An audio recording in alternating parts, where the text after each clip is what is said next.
Bread omelette செய்யும் போது இந்த ஒரு சின்ன ட்ரிக்கை மட்டும் ஃபாலோ பண்ணுங்க. டேஸ்ட் சும்மா அல்டிமேட்டாக இருக்கும். பிரெட் ஆம்லெட் செய்கிறதுக்கு நான் பார்த்தீங்கன்னா 4 முட்டையை உடச்சி எடுத்துக்கிறேன். இது கூட பார்த்தீங்கன்னா ஒரு 3 டேபிள் ஸ்பூன் அளவுக்கு பெரிய வெங்காயத்தை பொடிசாக நறுக்கி ஆட் பண்ணியிருக்கேன். 2 டேபிள் ஸ்பூன் அளவுக்கு தக்காளி, 3 டேபிள் ஸ்பூன் அளவுக்கு கேப்சிகம், 1 டேபிள் ஸ்பூன் அளவுக்கு கொத்தமல்லி இலை, தேவையான அளவுக்கு உப்பு, ஒரு 1/4 டீஸ்பூன் அளவுக்கு மிளகுத்தூள், 1/4 டீஸ்பூன் அளவுக்கு கரம் மசாலா ஆட் பண்ணி முட்டையை நல்லா பீட் பண்ணி எடுத்துக்கோங்க.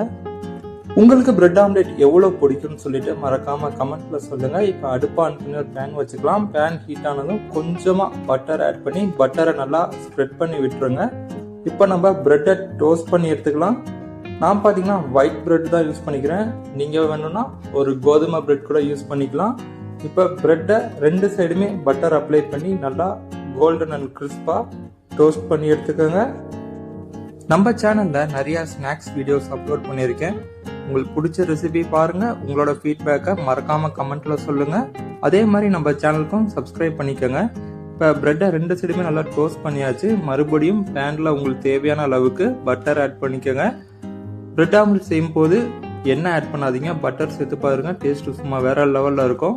இப்போ உங்களுக்கு தேவையான அளவுக்கு முட்டையை ஊற்றிட்டு நல்லா வேகிறதுக்கு முன்னாடி நம்ம டோஸ்ட் பண்ணி வச்சுருக்க ப்ரெட்டை ஆட் பண்ணி நல்லா 2 சைடுமே ஈவனாக குக் பண்ணிக்கோங்க. இப்போ இந்த பிரெட் ஆம்லெட்டை திருப்பி போட்டுட்டு இதுக்கு மேலே பார்த்தீங்கன்னா நான் ஷெஸ்வான் சாஸ் ஆட் பண்ண போகிறேன். நீங்கள் ஷெஸ்வான் சாஸ்க்கு பதிலாக ஒரு பீஸா சாஸோ இல்லை டொமேட்டோ கெச்சப்போ இல்லை ஒரு க்ரீன் சட்னியோ ஆட் பண்ணிக்கலாம்.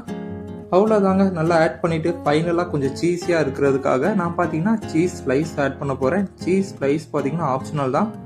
சீஸ் ஸ்லைஸ் எல்லாமே பிரெட் ஆம்லெட் ரொம்ப சூப்பராக இருக்கும். கடையில் கிடைக்கிற பிரெட் ஆம்லெட்டோட டேஸ்ட்டு சும்மா அல்டிமேட்டாக இருக்கும்.